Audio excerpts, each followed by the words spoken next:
नमस्कार। सवाल इंडिया का मैं आपका बहुत बहुत स्वागत है। मेरा नाम है अंकित त्यागी। इस वक्त आप एनडीटीवी इंडिया के साथ हैं। लखनऊ में मां और 4 बहनों की हत्या के आरोपी का कबूलनामा जो है वो अब सामने आया है। लखनऊ मर्डर केस में आरोपी अरशद का एक वीडियो सामने आया है जिसमें उसने कहा है कि बस्ती वाले से तंग आकर उसने अपने परिवार की सभी लोगों की हत्या कर दी। आज अपने हाथ से बहनों को मार दिया। बस्ती वालों ने हम पर जुल्म किया और उसने साथ ही ये भी कहा हमें धर्म परिवर्तन करना चाहते थे। अरशद ने बस्ती के लोगों पर घर कब्जाने का भी आरोप लगाया। उसका कहना है कि बस्ती के लोगों की वजह से हमारा परिवार परेशान था। आज बस्ती वालों की वजह से उनसे तंग आकर थक हार कर आज मजबूरी में हमने सबने पूरी फैमिली ने एक कदम उठाया है। आज अपने हाथ से अपनी बहनों को और अपने आप को मारा है मैंने। जी, जब पुलिस को एक वीडियो मिले तो आप एक बात जानिए, इस सब चीज़ों की जिम्मेदारी बस्ती वाले हैं। उन्होंने हमारे घर छीनने के चक्कर में न जाने कितने कितने हम लोग जुल्म करे। हमने आवाज़ उठाई लेकिन हमारी किसी ने न सुनी आज तक। इसलिए मजबूरन आज हमें 10-15 दिन हो गए फुटपाथ पर सो रहे हैं, ठंड में भटक रहे हैं। हम बच्चों को ये नहीं चाहते बच्चे ठंड में भटकें। हमारा घर इन्होंने छीन लिया है। मकान के पेपर्स हमारे पास हैं और जो जो हम मंदिर का नाम करना चाहते थे, अपना धर्म परिवर्तन करना चाहते थे, इसलिए हमने इसके कागज़ सारे अपने पास रखे हुए हैं। पुलिस को एक वीडियो मिले तो लखनऊ पुलिस से, योगी जी से ये गुजारिश है कि इन जैसे मुसलमान कहीं मत छोड़ो। आप अब जो कर रहे हो बहुत बढ़िया कर रहे हो, क्योंकि ये मुसलमान हर जगह ज़मीनों पर कब्ज़ा करते हैं और लोगों पर जुल्म करते हैं। न जाने कितने कैसे गैरकानूनी धंधे करते हैं, नकली नोटों के धंधे करते हैं। हमने बहुत इनके खिलाफ़ कार्रवाई करने की कोशिश करी, हम नहीं करवा सके। और हमारी मौत के ज़िम्मेदार सबसे मेन जो इंसान है वो पूरी बस्ती है। और उससे मेन जो इंसान है रानू और आफ्ताब अहमद, अलीम खान, सलीम, ड्राइवर अहमद, रानू, आरिफ, अज़हर और इसके और रिश्तेदार हैं जो ऑटो चलाते हैं और भी उसके गली में रिश्तेदार रहते हैं। भड़बूजा हैं ये लोग बहुत बड़ा भूमि माफिया गैंग चलाते हैं। इसमें लड़कियों को बेचते हैं। इन लोगों का यही प्लान था कि हम लोगों को जेल पहुंचा के हमें दोनों को किसी भी प्लान झूठे इल्ज़ाम में जेल पहुंचा कर हमारी बहनों को हैदराबाद में लड़की सप्लाई करता है एक सामने घर के सामने वाला, उसके हाथों हमारी बहनों को बिकवाना। हम लोग बदायूं के रहने वाले, हमारी ताई के पास सन 47 तक का प्रूफ मिल जाएगा आपको। ये हमें झूठा इल्ज़ाम लगाते हैं, हम पर तरह तरह की बातें करते हैं कि हम लोग बांग्लादेशी हैं। हमारा पूरा प्रूफ जो है पूरा ख़ानदान का, हमारे परदादा तक का प्रूफ आपको मिल जाएगा। बदायूं में ताई रहती है हमारी, उनके पास। हम लोग बस्ती वालों से तंग आकर धर्म परिवर्तन करना चाहते थे ताकि हमें चैन से जीने दें। मंदिर बनाएं, पूजा करते हैं, हम सब करते हैं। हमने सब बहुत लोगों से मदद मांगी इसके खातिर, लेकिन किसी ने मदद नहीं करी। आज आप देख रहे हैं मेरी सारी बहनें मर रही हैं और थोड़ी देर में मैं भी मर जाऊँगा। थाना नाका क्षेत्र से एक सूचना प्राप्त हुई जिसमें बताया गया कि होटल शरणजीत के कमरे में 5 लोगों की डेड बॉडी पाई गई है। तत्काल स्थानीय पुलिस द्वारा मौके पर पहुंचा गया। एक व्यक्ति जिसका नाम अरशद है, लगभग 24 वर्षीय, आगरा का रहने वाला, इसको हिरासत में लिया गया है। प्रारंभिक पूछताछ में उनके द्वारा बताया गया है कि पारिवारिक कलह के चलते उनके द्वारा अपनी 4 बहनों और माता की हत्या कर दी गई है। अग्रिम पूछताछ इनसे की जा रही है। फील्ड यूनिट मौके पर पहुंच गई है, साक्ष्य संकलन की कार्रवाई की जा रही है। यहाँ पर तमाम जो शव हैं उनको पोस्टमार्टम हेतु भेजा जा रहा है और अग्रिम विधिक कार्रवाई इसमें प्रचलित है। चलिए सीधे चलते हैं। हमारे सहयोगी इस वक्त हमारे साथ इस बड़ी खबर पर जुड़ रहे हैं। रणवीर इस वक्त हमारे साथ लखनऊ से जुड़ रहे हैं, मुकेश आगरा में हैं इस वक्त। मुकेश, जरा सबसे पहले आपके पास पुलिस की तफ्तीश इस वक्त क्या कह रही है? देखिए अंकित, मैं इस वक्त आगरा में हूं और इस्लामपुर ये इलाका है जहां पर अरशद का ये मकान है। इस मकान में ये भी जानकारी मिली है पड़ोसियों की, यहां से 15 साल पहले से ये परिवार यहां पर रह रहा था और इन लोगों ने अपने तमाम जो पड़ोसी उनसे कहा था कि वो दिल्ली के रहने वाले हैं, लेकिन जांच में ये बात सामने आई है कि ये जो अरशद है ये मूल रूप से बदायूं का रहने वाला है। यहाँ देखिए कि जिस तरह से अरशद कह रहा है कि उसने हिंदू धर्म स्वीकार कर लिया है। यहाँ पर एक बाहर ये देखिए एक छोटा सा एक ये मंत्रोच्चार भी लिखा हुआ है और लिखा है बुरी नज़र वाले तेरा मुंह काला। तो यहाँ पर तमाम जो पड़ोसी हैं उनका कहना यह है कि अरशद और उसका परिवार जो है वो आसपास के लोगों से झगड़ा करता था, झगड़े होते रहते थे। अरशद ने अपने वीडियो में जिन लोगों के नाम लिए हैं उनमें से एक ये मोहम्मद आफ्ताब हैं। इनका ये दुकान है, किराने की छोटी दुकान है और हालांकि दरवाज़ा इनका बंद है और यहाँ पर कुछ देर पहले पुलिस भी आई थी जिसने यहाँ पर आकर जांच की है। दूसरा नाम जो ले रहा है वो नाम सामने का मकान है, ये एक मेडिकल स्टोर है और अपने वीडियो में उसने इनका भी नाम लिया है। इनका नाम है अलीम मलिक, इनका भी नाम लिया है। और तीसरा जो नाम है वो है अहमद का, जिसको कुछ देर पहले आगरा पुलिस ने डिटेन किया है और कोने वाला जो मकान है वो मकान जो है अहमद का है। तो पड़ोसियों के उसने नाम अपने वीडियोस में लिए हैं और ये कहा है कि वो उनको तंग कर रहे थे, उसको बांग्लादेशी कह रहे थे, उसकी बहनों को देह व्यापार के धंधे में उतारने की बात कर रहे थे। कुछ पड़ोसियों से बात करते हैं। मैडम, ये जो अरशद था किस तरह का आदमी था, कब से यहाँ पर रह रहा है? खराब आदमी साजे, बहुत ही खराब बेकार आदमी है ये। कैसे खराब क्यों था? जे लड़ाई नौकत तो सबसे लड़ाई लड़ते। हाँ, जे काको बोल ना लगा देती, बी बच्चा बाहर ना लेकर देती। हाँ, काहो तो बात ना कर देती, काहो से बोल चलती ना, काहो तो बो ना रखाते, बहुत ना रखाते ये। तो झगड़ा किस बात को ये करता था? झगड़ा वैसे करते, लड़ने तो लड़ने बाको। हाँ, बहुत लड़ाई लड़ते। इसके जो पिताजी हैं वो कह रहे हैं कि हमारे तंग कर रहे थे पड़ोसी, हमारे बच्चों को हैदराबाद भेज रहे थे देह व्यापार करने के लिए। वो घर में नहीं रुकते, वो रुकाते 4 दिन 5 दिन रुकाते, फिर भाग जाते बच्चन को लेके बाहर रहते। हाँ, वो रुकते ना जा भरी, बाहर ही रहते। और उसने नाम लिए हैं पड़ोसियों के, ये अलीम का लिया है, अहमद का लिया है कि ये तो बेकार नाम लिया अब इनने। हाँ, बेकार बिल्कुल बकवास नाम लिए। कोई झगड़ा नहीं इनका? कोई झगड़ा ना, केस कोई बात ना। जगह उन्हें आधी बेच दी है, आधी बेच के उन्हें मकान बना लिया है। उन्हें मकान बना लिया आधी बेच के मकान बना लिया है। हाँ, बस मकान लिए तो कोई खराब ना करे, उन्हें बेच दिए, उन्हें ले लिए, जहाँ में कोई बात ना आते। हाँ, तो कोई पड़ोसी तंग नहीं कर रहा? नहीं, कुछ बात ना, कोई बात ना। वो खुद ईट पत्थर मार रही ऊपर से। ऐसे काको शादी ब्याह है गए, वो दसाई चले के जा रही, सो एक मोड़ी के वो कोई डिब्बा गिरे गए, उन्हें जगह हम तो पैसा दे देंगे, लाड़े मती। हाँ, तो बिल्कुल यहाँ जो पड़ोसी हैं वो कह रहे हैं कि अरशद और उसका परिवार खुद लोगों से झगड़ा करता था, लोगों को तंग करता था और कई बार अपनी छतों से लोगों को पत्थर मारता था। सामने ये मकान अहमद का है, इनका भी नाम वीडियो में लिया गया है। तो इस तरह से कई लोगों के नाम लिए हैं, लेकिन जो पड़ोसी हैं वो अरशद के आरोपों से साफ इनकार कर रहे हैं। जी, बहुत बहुत शुक्रिया मुकेश इस पूरी जानकारी के लिए। रणवीर, लेकिन सनसनीखेज मामला ज़रूर है, कई सारे आरोप लगाए गए हैं। इस वीडियो में अरशद ने कई बातें भी कही हैं जो कबूलनामा के तौर पर दिखाया जा रहा है। तो इस पर काफ़ी उत्तर प्रदेश के अंदर इस पे जो जांच पुलिस कर रही है उस पर अब तक क्या क्या आपको सूत्र बता रहे हैं? देखिए, 2 वीडियोस आए हैं। एक हत्या के बाद जो अरशद ने बनाया होटल के अंदर, ये दिखाते हुए कि ये सामने डेड बॉडी पड़ी है और क्या क्या आरोप हैं, वो अपनी बात बता रहा है। और वीडियो में वो ये बताना चाह रहा है कि वो खुद भी आत्महत्या करने वाला था लेकिन ऐसा नहीं कर पाया। और जब पुलिस ने उसे हिरासत में लिया, उससे पूछताछ की, तो इसमें सबसे ख़ास बात वो ये थी कि इसका बाप भी इस पूरे मामले में शामिल था, जिसका नाम बदर है। और बदर, इस आप वीडियो देखिए, पीछे से जो शख्स बोल रहा है वो उसका पिता है। और बदर इस घटना के बाद सामने जो रेलवे स्टेशन चारबाग है, बेटे और बाप जाते हैं, वो जो बदर है वो रेलवे स्टेशन पे चला जाता है और बेटा वापस आता है पुलिस चौकी में। पुलिस चौकी में आके बताता है कि मैंने हत्या कर दी है। तब पुलिस पहुंचती है, उसके बाद जांच पड़ताल होती है।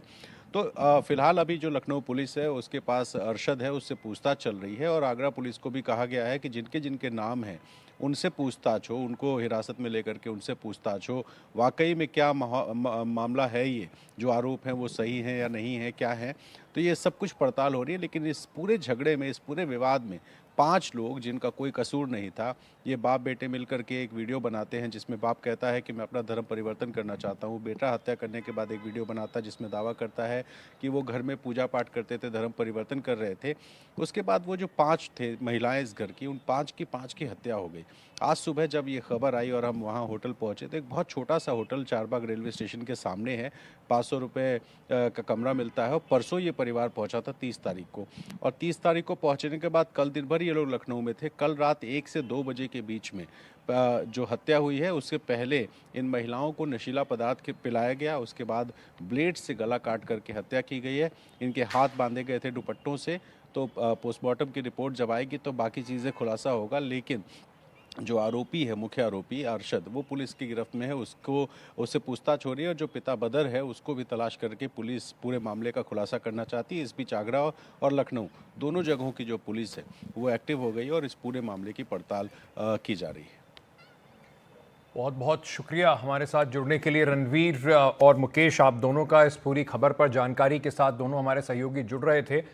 अब आपको सीधे उत्तर प्रदेश में ही संभल लिए चलते हैं, जहां पर जामा मस्जिद के पास नई पुलिस चौकी बनाई जा रही है। एनडीटीवी की टीम आज निर्माण स्थल पर पहुंची। मौके पर 70 मजदूर और मिस्त्री लगाए गए हैं। पिछले 5 दिनों से चौकी बन रही है। यहां काम काफी तेजी से चल रहा है। वहीं संभल में जामा मस्जिद के पास बन रही पुलिस चौकी को AIMM के नेता असदुद्दीन ओवैसी ने वक्फ की जमीन बताया है। संभल के जिलाधिकारी राजेंद्र पेंसिया जी हमारे साथ में, हम उनसे बात करते हैं। सर, पुलिस चौकी की भूमि को लेकर अब कई सारे आरोप लग रहे हैं कि वो भूमि वक्फ बोर्ड की है, उस पर सर क्या कहना चाहेंगे? अभी तक हमारे पास सत्यव्रत पुलिस चौकी के विषय में कोई भी आवेदन भी नहीं आया है, न कोई प्रभावित या विधिक पक्षकार आया है। हाँ, कुछ दस्तावेज आए थे जिनकी हमने जांच की थी, वो अनरजिस्टर्ड डॉक्यूमेंट थे, तो उनकी कोई वैलिडिटी नहीं है अभी। तो कोई भी यदि पक्ष हमारे पास आता है तो हम जांच भी करेंगे, नियमानुसार आवश्यक कार्रवाई भी करेंगे। इसके साथ साथ जो हिंदू पक्ष है उनकी ओर से भी एक आवेदन आया है, उसको भी हमने देखा है और उन दस्तावेजों के साथ और एक आवेदन को लेकर के हमने 2 सदस्यीय कमेटी भी गठित की है। वो जांच कर रहे हैं और प्रभावित पक्षकार यदि आता है तो हम आगे भी कार्रवाई करेंगे। सर, AIMIM के जो सुप्रीमो हैं उन्होंने ट्वीट किया है और कुछ दस्तावेज उसमें उन्होंने दिए हैं। साथ में उन्होंने ये कहा कि ASI की ये साइट है तो उसके 100 मीटर के दायरे में निर्माण कार्य हो ही नहीं सकता है, तो ये कैसे आखिर पुलिस चौकी बन रही है? हम जो भी कर रहे हैं वो नियमानुसार कर रहे हैं। हमने जहाँ भी पत्र भेजना था या अनुमति लेनी है वहाँ भी हमने पत्र भेजा है और वर्तमान में ये आबादी भूमि के रूप में दर्ज है और नगर पालिका परिषद की संपत्ति के रूप में दर्ज है। तो इसीलिए हम वहाँ पे एक पब्लिक यूटिलिटी का स्थान बना रहे हैं। लगभग 32 तीर्थ हमें परसों तक मिले थे, कल तक हमें 34 तीर्थ मिल चुके हैं और कूप हमें 19 के 19 मिल चुके हैं। और संभल में 3 कोनों पर शिव मंदिर भी थे, तो तीनों जो शिव मंदिर हैं 2 तो मिल गए हमें और जो तीसरे कोने का शिव मंदिर है वो भी वहाँ जीर्ण शीर्ण अवस्था में है। तो इस तरह से संभल को शंभल कहते थे क्योंकि शंभू की नगरी थी और तीनों कोनों पे शिव मंदिर थे, इसीलिए इसका नाम शंभल पड़ा, फिर शंबल पड़ा, बाद में संभल पड़ा और पहले संभलपुर भी इसको कहा जाता था। तो इस क्रम में जब हम सब चीज़ें खोज रहे हैं तो सब चीज़ें ऐतिहासिक, सांस्कृतिक और सभ्यता की दृष्टि से और हमारी धरोहरें इतनी हैं कि इसे यदि तीर्थ नगरी और पर्यटन नगरी के रूप में देखा जाए तो ये भविष्य का नगर है। शुक्रिया सर हमसे बात करने के लिए। प्रेम सिंह के साथ रवीश रंजन शुक्ला, NDTV इंडिया। चलिए आगे बढ़ते हैं और दिल्ली की बात करते हैं, जहां पर दिल्ली के मुख्यमंत्री आतिशी ने मंदिर और बौद्ध धर्म स्थलों को लेकर एक बड़ा दावा किया है। उन्होंने एक चिट्ठी LG को लिखी है और प्रेस कॉन्फ्रेंस भी की और उस पर बीजेपी पर भी और केंद्र सरकार पर तीखा हमला बोला। आतिशी ने कहा कि बीजेपी की केंद्र सरकार दिल्ली में कई मंदिर और बौद्ध धर्म के मंदिरों को तोड़ने की योजना बना रही है। 22 नवंबर को धार्मिक समिति की बैठक हुई जिसमें कई मंदिरों को तोड़ने का फैसला हुआ है। आतिशी ने कहा कि LG के पास फाइलें भेज दी गई हैं और LG ने तोड़फोड़ के लिए मुहर भी लगा दी। इन धार्मिक स्थलों से लोगों की आस्था जुड़ी हुई है। अगर आप इन मंदिरों को तोड़ने जाएंगे तो लोगों की आस्था को ठेस पहुंचेगी और मेरा LG साहब से और बीजेपी की केंद्र सरकार से यह विनम्र निवेदन है कि किसी भी मंदिर को, किसी भी धार्मिक स्थल को, किसी भी बौद्ध धर्म के धार्मिक स्थल को, हनुमान जी की मूर्ति को तोड़ा ना जाए, डिमोलिश ना किया जाए।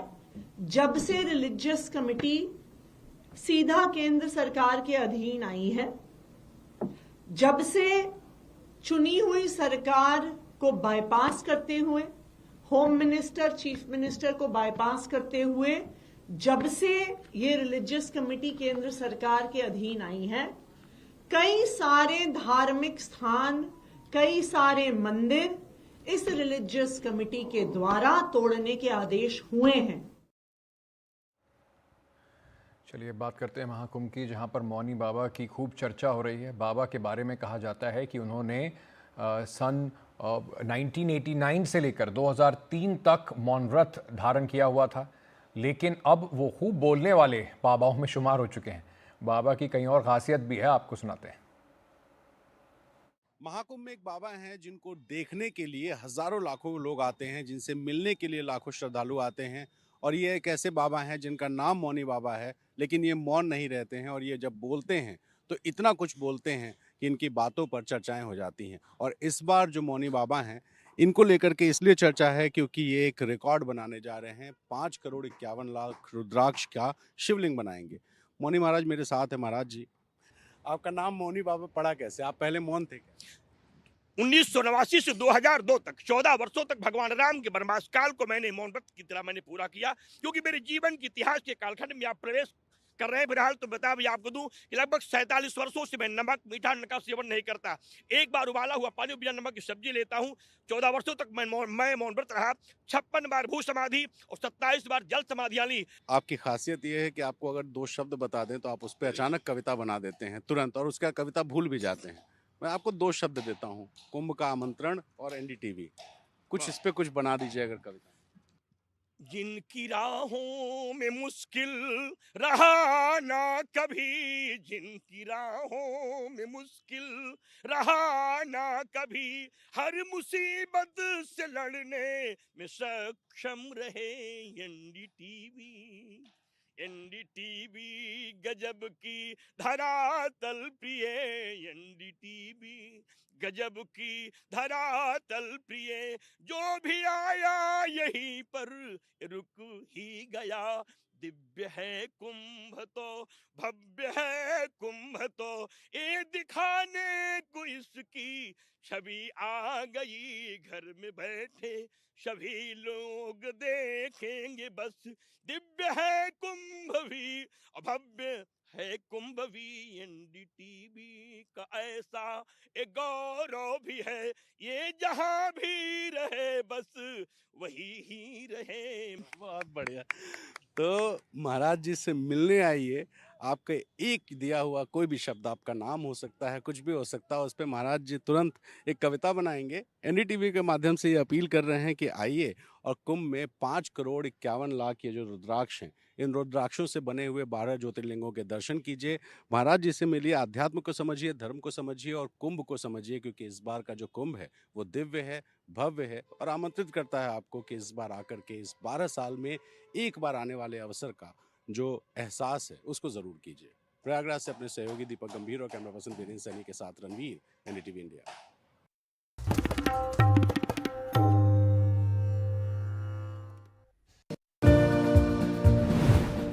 नया साल नया हो, पिछले सालों से बेहतर हो, हमारी हवा साफ हो, प्रदूषण दूर हो। अपनी इस इच्छा को हम अपना अहद भी बनाएं, एक सभ्य और शालीन समाज बने। नए साल की फिर से बहुत बहुत शुभकामनाएं।